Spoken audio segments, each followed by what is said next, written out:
For John McDonald, whose friendship spans half of my lifetime, who carries his grandfather's name with dignity and his legacy with grace, and in remembrance of the courage and sacrifice of Private Hughie John McDonald.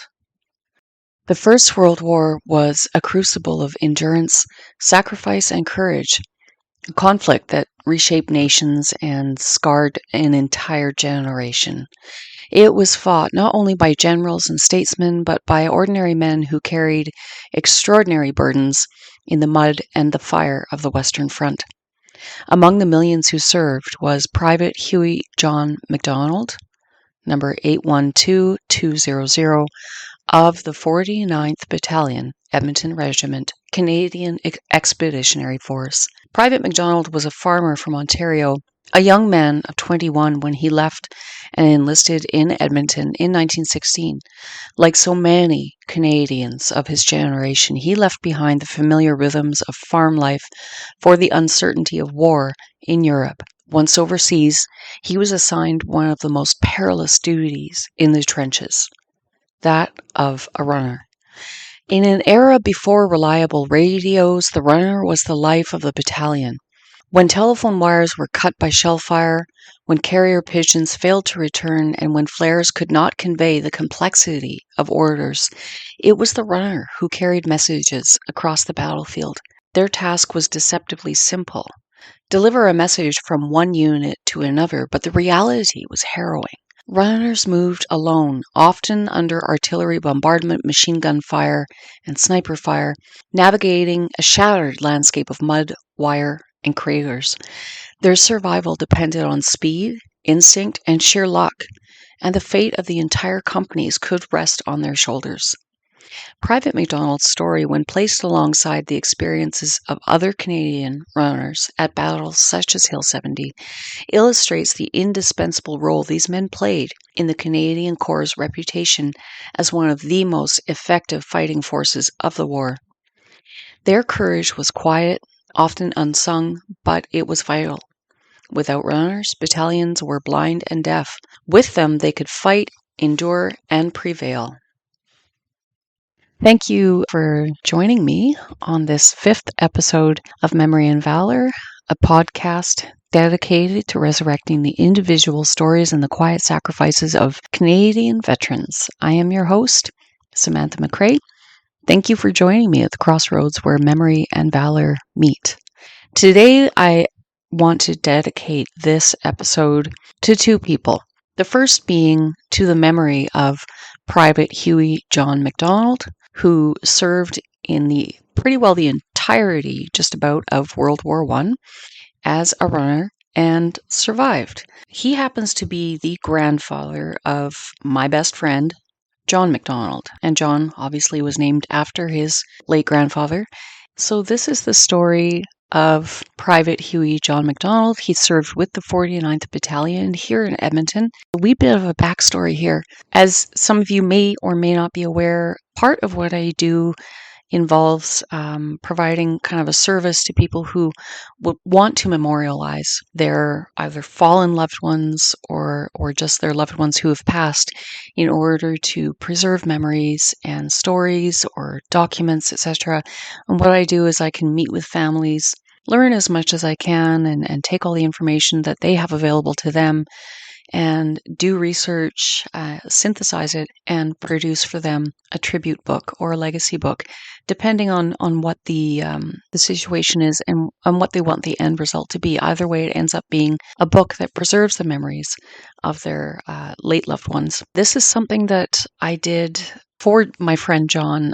We got to talking about the fact that he had a grandfather who served in the Great War, which I found absolutely amazing for people of our age in 2025 to be able to say that you had a grandfather who served in the Great War was just, it's pretty rare to hear something like that. And so I wanted to do something for John. John didn't know very much about his grandfather. He passed away a few years before he was born, and family didn't talk about it a lot, which was quite common kind of in those days. The only information John really had, it was very minimal, and with his permission, he kind of left it with me, and I did some research. I mean, as a personal historian, this is just kind of what I do. And it didn't take very long, but I came back to John as a surprise a couple of weeks later with a printed book that I had basically written, or ghost written in a sense, and gave it to him for his birthday. And it was quite a moving, emotional moment because this book tells his grandpa's story from start to finish, from when he was born in Ontario in 1895 until his passing at age 71 here in Edmonton. And it highlights his service during the Great War, and that's what this episode is about today. And I'll just add in really quickly, is if this is something that you are interested in, or maybe you have a gift in mind for somebody in the family for a book like this, I can be found on my website at www.memoryandvalor.ca, and that's valor with an O-U-R. So, on with the podcast.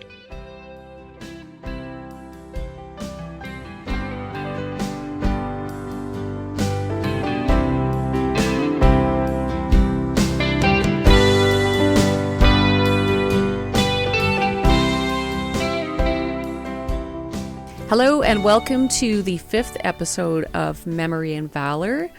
I am your host, Samantha McCrae, and I'm here with John McDonald. Hello. And so John and I have known each other for, 27, 28 years. Nobody's counting. Just going to throw it out there right now. He's pretty much my bestie. And it's funny, having known John for as long as I have, there's still a heck of a lot about him that I don't know. So this man is full of surprises, and it seems like every year or so he'll just drop a proverbial bomb on me, pun intended, because he told me a couple of months ago, or maybe it was a year ago, I don't know. It was about a year ago. About a year ago, yeah. He just all of a sudden out of the blue, oh, by the way, my grandpa was in World War I. Well, I think you were talking about because that was about when you were starting to get really interested in researching and stuff, right? Starting to write books. It was more about genealogy at the time, and then it helped me look up, the stuff I gathered when my father passed away. And then I think when I was looking for that to try to get more started in my genealogy then that's when I just casually told you that he was a runner, and I knew that was a tough thing to do, but, I didn't know all the danger. I did, but I didn't know everything until you were like, wow, I can't believe that he lived through that. When you first told me, your grandpa was in World War I was kind of like, no, you mean your great grandpa, right? Because we're not that old. No. And you were like, no, my grandpa. And yeah. My dad was like 40 when he had me. So at that point, we talked about it, and you had page 1 of his attestation paper, and generally in Canada, in the CEF, there are 3 pages to that document, and you had the first page, which just gave the very basic info in terms of birth year, birth location. Which was even hard to read the birth year in there, I remember. Yeah, because all that cursive, right? Yeah. And I didn't even know what an attaché means or whatever. Attaché. I still attestation. Attestation. It's like the recruitment paper. I knew that's what it was. I didn't know what that was the word for it. So it's interesting. This has been a learning journey for you as well, and definitely for me. And in that conversation that we had, I think it was only at the beginning of this past October where we really kind of dove into it.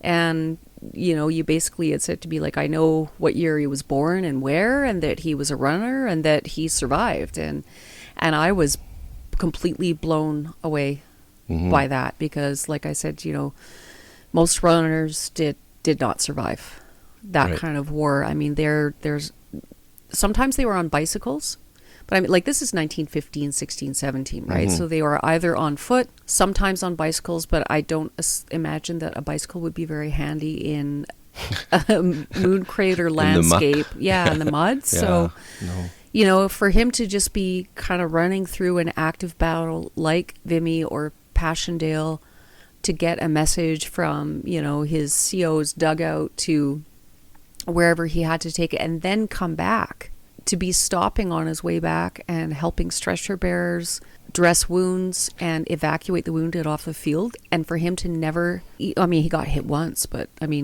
to survive that is absolutely just beyond my comprehension. Well, yeah. So you're saying that, you know, when you started digging in, and just I remember you just casually said, "You want me?" And you'd already started writing some books. Do you want me to dig in a little bit? I was like, sure. I didn't expect a book about it, and the information. So you're saying kind of that the more you learned about him, like you were like, wow, what a story, you know? Yeah, one thing led to another. I think the universe kind of had some plans in there because, you know, he was born in Ontario. He signed up here in Edmonton, which meant that he served with the 49th Battalion.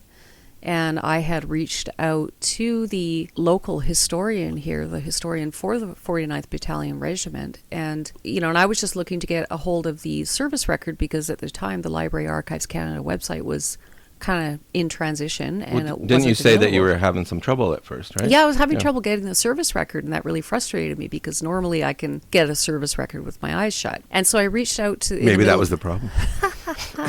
I reached out to the 49th Battalion Regimental Historian just saying, hey, I'm trying to get a hold of this service record. And he got back to me right away and said, that's wild because I was just researching Hugh John McDonald a few weeks ago. Because, you know, he goes, he was one of our guys, he was a runner, and he was the best example of a runner that this battalion's ever had. And I thought, oh my God, like, the lid came off that can of worms so hard. Yeah. So thank you. That is amazing. And yeah, like, exciting for you too, right? Just in general knowledge about the things that you're researching. Yeah. So well, it was the weird thing for me was I think, you know, I had told you that, you know, I'm named after him. I am the third. And he died, I think, four years before I was born, 65. My sister had already been born. So all I knew was that I was named after him and my dad as well, obviously. And that I saw a card when my sister was born that he had given saying, I hope the next one's a boy. I knew that. I knew he had medals. I had seen them growing up. My sister got those. And they didn't talk a lot about it. And the more I've learned, especially, you know, reading your well-researched book, it seems like something that, you know, maybe he didn't want to talk about it. I don't know, but... that my family should have been very proud of, you know, like, I don't think anyone ever used the word war hero or anything like that. That would have been nice. It would have been totally appropriate. Yeah, to hear growing up, like, to be, you know, proud of a man that I didn't know anything about, really. Yeah. And I wanted to ask you, you know, like, who in your family talked about him most often, and did they describe him at all? Like, did your dad, did he talk about him at all? Not really, no. Aunts or uncles? I think, yeah, my Aunt Lorraine probably would have been, who was my dad's older sister. My dad was second in the family, and then there was 3 others after. And maybe it was, you know, the generation, right? They didn't talk about much of anything, really. Yeah. Other than, like, you know, never talked about politics. You know, I've told you I had an Uncle Ken who was a POW in World War II that was married to Aunt Lorraine. So, and because I knew more about World War II, like a lot of us did, that, you know, so I was curious about that, but I was told he doesn't want to talk about that. And then as far as my grandfather, like, it's even weird for me to say my grandfather because I've never talked about him. Because I didn't know anything about him, really, right? So I haven't uttered the term my grandfather very much in my life until recently. Until now. And he's somebody that you could be so proud of. It must be very surreal. Well, and I told you I've taken this book to work and told people about it. And I've told, like, my dad was very into genealogy and family history, but it was for different purposes. You know, it was for his church, and just gathering names. And he really spent a lot of time doing it. But those are just names, like there's no stories, right? Yeah. And it's really nice to have some very impressive, interesting, amazing stories about my grandfather, right?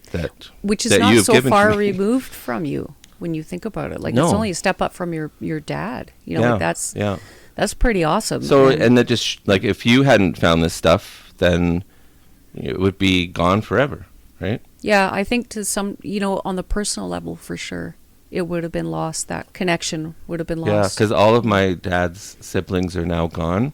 I think he would be surprised at all this information as well. That is interesting. And so I guess we should say the title of this book is The Endurance of Private Hughie John McDonald, a runner's bravery in the Great War. Kind of all-encompassing.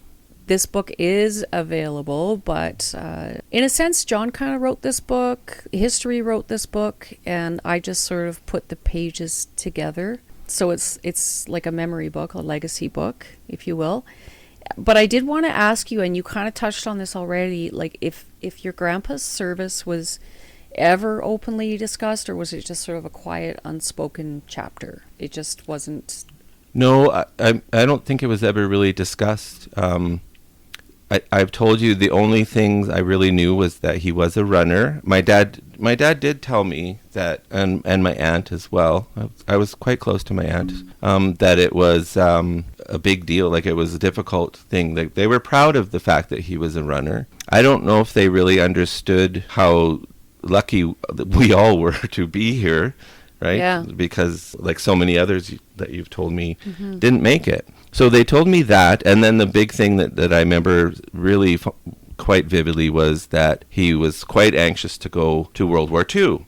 Mm-hmm. And he would have been like in his 40s at that point. Yeah, right? Yeah.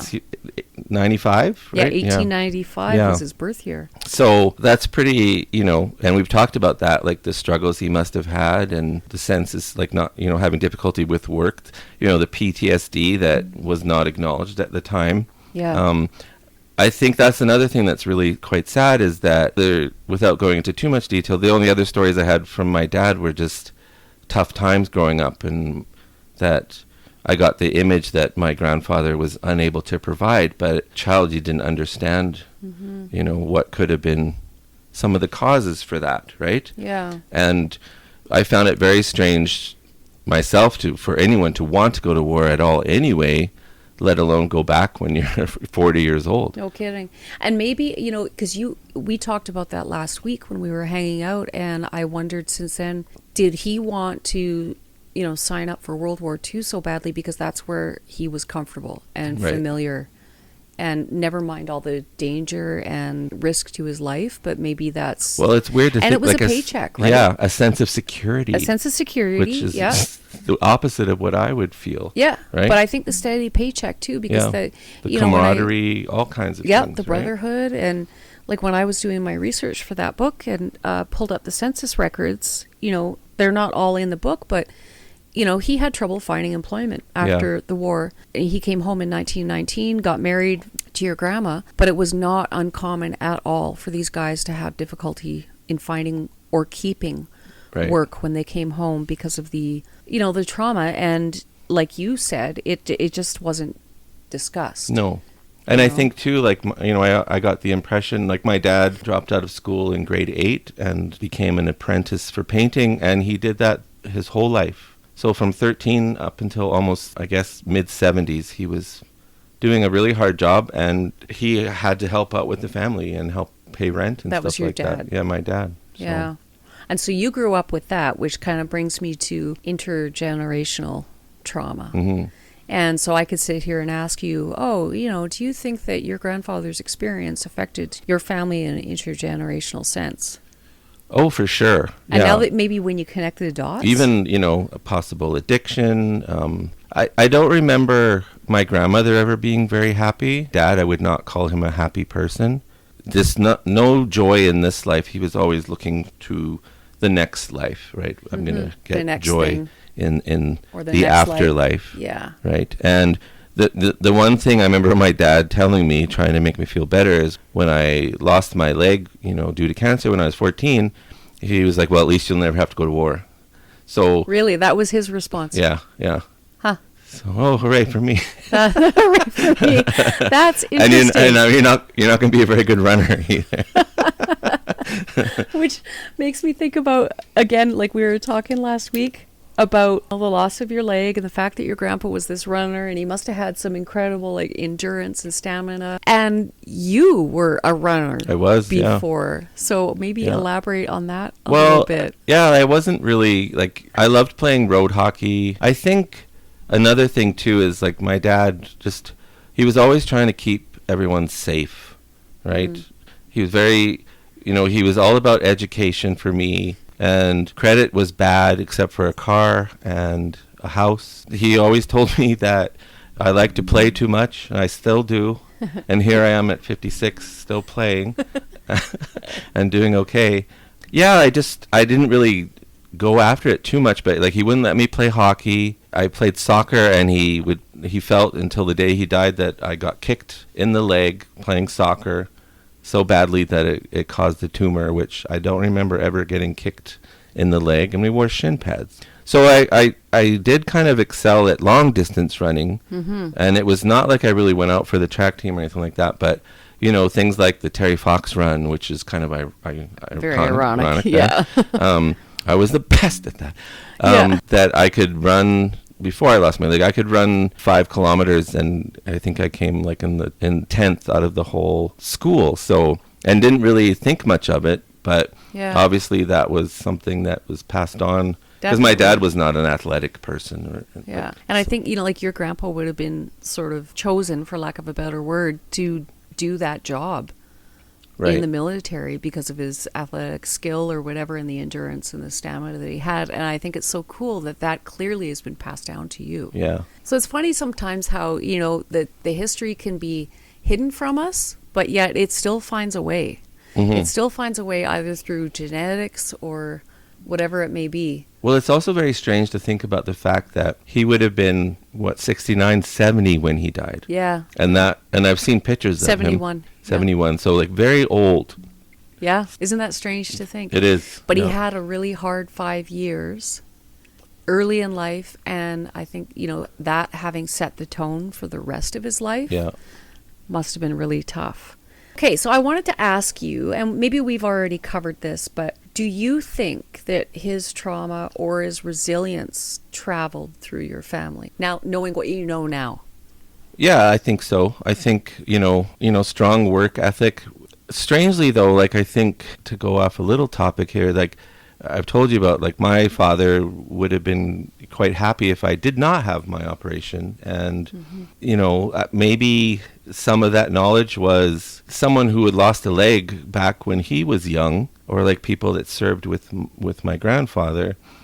Yeah, like they would have really been crippled, for lack of a better word, right? In those days. I don't think he's, even in my, 40 years that I've had a prosthesis, like it's incredible. And it's interesting too that at the time that I lost my legs, and they're still involved in paying for a lot of things for my leg, is like War Amps has been a big part of my life, and I was a champ. Child amputee, and once a champ, always a champ. So like they cover a lot of stuff that the government doesn't for the very expensive prosthesis. So isn't that interesting? Yeah. I mean, you can take it to the spooky and the spiritual and just say perhaps this was a parting gift from your granddad. Like, how weird is it that he survives all of that? Yeah. And then you come along for no reason after he passes away and lose a leg. And lose a leg. And well, here's the War Amps. And they'll like that is just kind of spooky. It is. Yeah.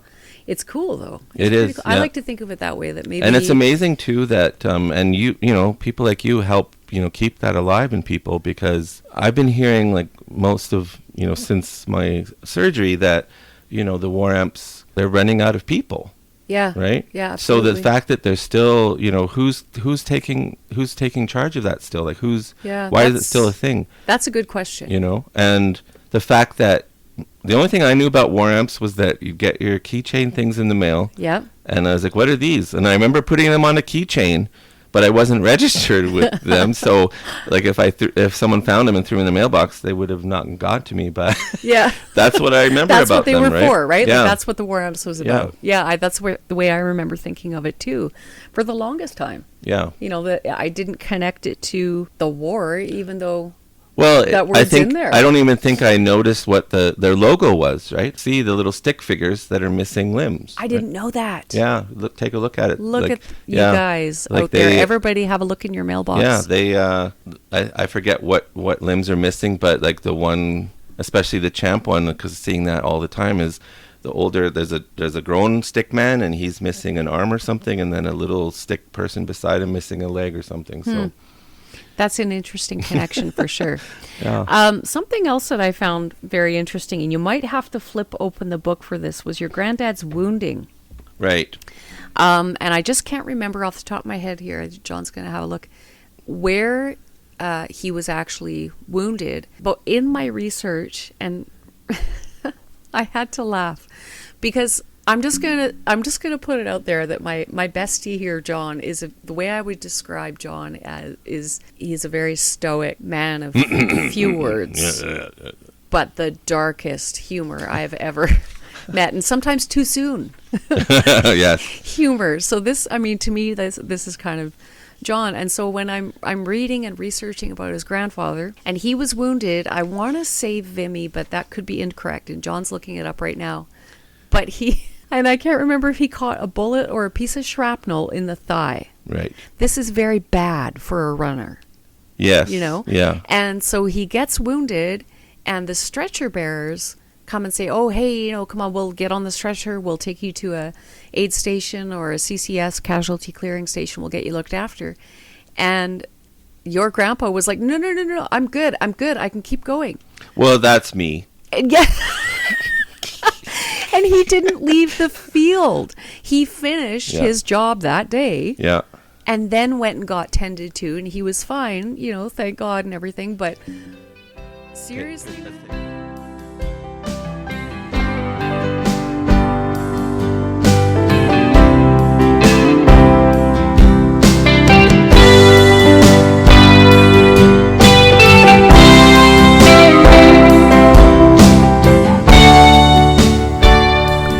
So we were talking about his wounding, Private McDonald's wounding, and John has kindly passed me the book so I can actually I'll read to you from the book, because it was not at Vimy. He was not wounded at Vimy. It says, in the final months of the war, McDonald fought in the 100 Days Offensive, and this was basically the Allied push that broke the German army to get through the Hindenburg Line, which was the stretch of barbed wire that was a few hundred kilometers and up to a kilometer deep. It was pretty much impenetrable, but the Canadians got through. So on August 12th, 1918, during the advance toward Amiens near the village of Parvières, during the opening phase of the 100 Days Offensive, Private McDonald was reported wounded at duty. His service record confirms the injury of a, quote, slight gunshot wound to the left thigh. Unquote. Just a flesh wound. Yes, I don't know. It's just a scratch. And remarkably, the wound was not deemed severe enough to remove him from the front line. McDonald remained with his unit, pressing forward in the critical offensive that marked the beginning of Germany's collapse. Despite the constant dangers of trench raids, artillery bombardments, and open assault, Private Hughie John McDonald survived nearly 3 years of frontline service, which is absolutely astounding to me. Yeah. And then there's the question of his citation. Right. The military medal, sometimes referred to as the Medal of Bravery, which he received at Passchendaele, October 30th to November 1st, 1917. His courage basically reached its peak. The battlefield would have been pretty much a desolate swamp of mud and shattered earth, and churned by months of relentless shelling into a landscape of waterlogged craters and broken timber and the wreckage of earlier battles. Not to mention, you would have had a lot of dead men and mules and all kinds of things in the battlefield, and he would have been running all through this. It took the Canadians 2 weeks to capture Passchendaele Ridge, and more than 4,000 Canadians died in the battle. Another 12,000 were wounded, and this is where he was awarded a citation. And you knew that he had medals. Medals, yeah. You know, but they were never explained to, like, why or that they were special, right? For the Battle of Passchendaele, and Passchendaele is really famous for being probably the most hellish part of World War I, right, yeah. In a lot of people's minds. That, you know, there's books, there's been films, there's, Passchendaele was pretty awful. So I'm just going to try and paint a bit of a picture here, and then I will actually read his citation verbatim. So kind of the spotlight on his finest hour. Battle of Passchendaele was fought in the Ypres salient between October and November 1917 and has become a byword for the horrors of the Great War. The battlefield itself was as deadly as the enemy. Weeks of relentless shelling had obliterated the drainage systems of the low-lying ground. And when the autumn rains came, the land dissolved basically into a quagmire. The mud was not just thick, it was bottomless in places. I mean, they talk about shell holes being, 20, 30 feet deep. The mud swallowed men, horses, and even artillery pieces whole, and that includes tanks. Soldiers described it as a sea of slime, where every step was a struggle and every crater brimmed with foul water and the stench of decay. And the air was never silent. There was always the roar of artillery. It was constant, punctuated by the crash of shells and cries of the wounded. The ground trembled under bombardment, while the acrid tang of cordite mingled with the sickly odor of shallow graves disturbed by shell fire. So movement for your granddad was slow, exhausting, and perilous. And to advance a few hundred yards could take hours. So for a runner like Private McDonald, tasked with carrying vital messages across this nightmare landscape, every journey was a gamble with death. That he endured for nearly 2 days without faltering was nothing short of extraordinary. It was in this hellish environment that he distinguished himself. So his military medal citation records, quote, "For conspicuous gallantry and devotion to duty during the operation from night of 28/29 October to the night of October 31st/November 1st, in which the battalion carried out an attack on the German line in the vicinity of Passchendaele Ridge.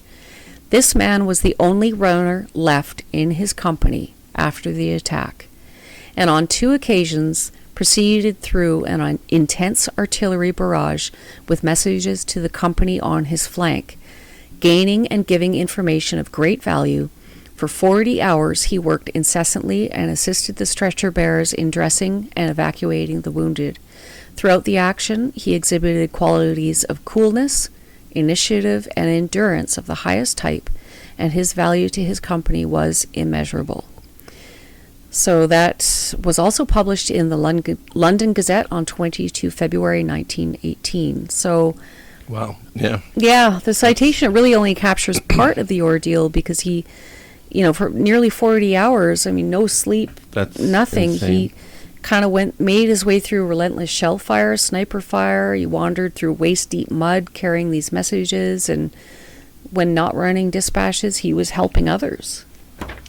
Yeah, and we all grew up with Remembrance Day and being thankful, but it would have been really nice to have had more of a personal. I knew he fought in World War I, but just we're always taught, and we should be, that we're grateful and thankful for those that served and died and fought for us. Yeah, just more. It would have been nice to have that information, and now I do, and I'm very grateful for the research that you did. It's been my absolute pleasure. It's I've told you, you've given me more insight into not only my grandfather but where I come from than my family did.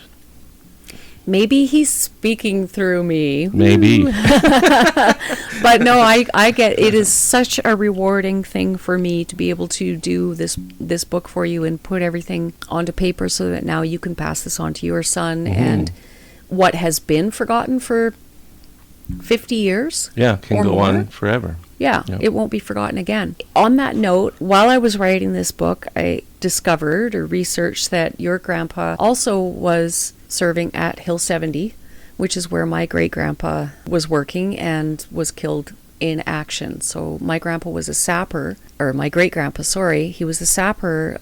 He was an engineer, and by trade, he was a stonemason.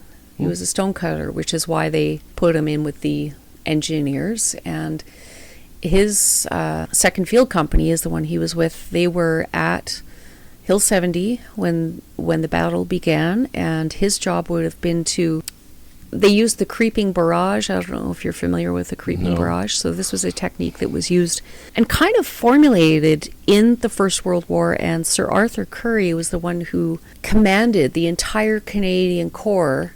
He took over for Julian Byng, who was was British. And he was given command of the Canadian Corps, and his comment, Julian Byng's comment when he was given command of the Canadian Corps is, "Why do I get the Canadians? I don't even know a Canadian."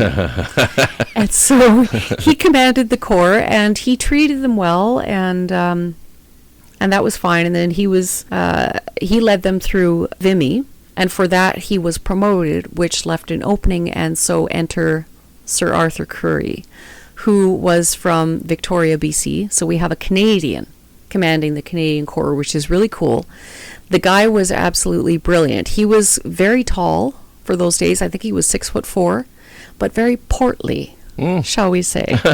So he would sit in his chateau with the generals and plan all the strategic, but like I said, he was brilliant at that. So for Hill 70, he employed the creeping barrage, and what that meant was at 0 hour, the Allies, they would bombard the German line, continuous bombardments that were very specifically timed so that the infantry could run behind this protective curtain of shells that were falling.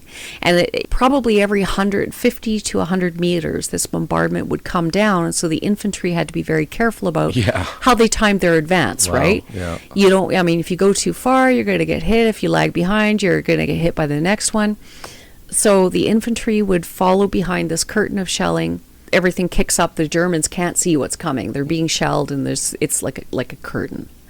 Behind the infantry would have been the engineers, so my great-grandfather would have been in there, following behind, and all the captured ground, he would then come behind with wire and duck boards and make it usable. Right. So they're advancing forward, and then my great-grandpa's coming behind and making it, okay, let's lay down duck boards here so we can walk. Let's lay down communication lines or whatever. He was doing that kind of thing.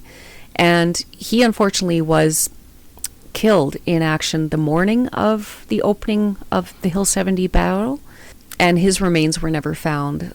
From what I understand, he was likely hit by a shell, so it's very possible he will never be found. Right. But knowing that my great-grandpa and your grandpa were in the same battle at the same time makes you wonder. Yeah, that's fascinating. Did they know each other? Did they ever mingle? Right. Did they ever hang out on? Because I'm assuming, the Canadians would hang out with the Canadians. Absolutely, and they would go into the little French villages. I didn't really realize. This was the first time a Canadian army existed, right? Yeah. We had a military prior to that, but it was pretty lame. It was pretty weak and low in numbers. Yeah. And so... Because, an official Army of Canada would, from 1867 to 1914 is not a heck of a long time for a country to establish themselves. And I'm imagining, that your great-grandfather and my grandfather, ragtag country. But Pretty at least, much. we were part of the Commonwealth still, though. Yeah, we were absolutely part of the Commonwealth. And I know in my great-grandfather's case, he came here from Scotland in 1911, and my grandma was 12 when he died, but he'd come from Scotland, and of Galloway in Scotland, he was with the volunteer militia, so he had some military training. And this is when your interest kind of started, when you were young, right? I was 13. I saw my grandma for the last time because she was 82, and she lived in Montreal, and I was out here. But it was the summer when I was 13 that I got sent away. I got sent east because... That's a whole nother story. That's a whole other podcast episode. I got sent away. And I think that my mother really thought that it would be this real wake-up call punishment for me, that I had to spend the entire summer holidays with my grandma and grandpa. With her mother. With my grandma and grandpa.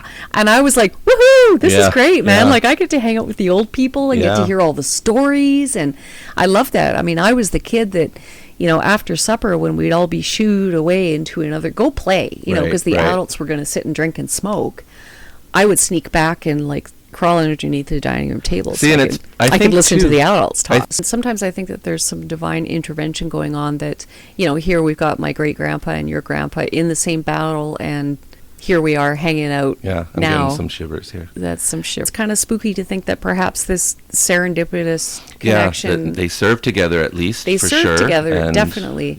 And it would be so cool if you could kind of get into a time machine and just go and spy and see... Yeah. Did they sit and, have a cup of tea together, Right. whatever. It'd be interesting. But with the old people, like, I was in And heaven. you Are didn't you want to come kidding back, me? probably. My father was born in 1927. He was quite a bit older than my mother. Yeah. So I just want to take a second here now to kind of shout out to Joe McDonald, who is the regimental historian for the 49th Battalion here in Edmonton, which is housed at the Prince of Wales Armories. They have an amazing museum there. Well, that's his last name too?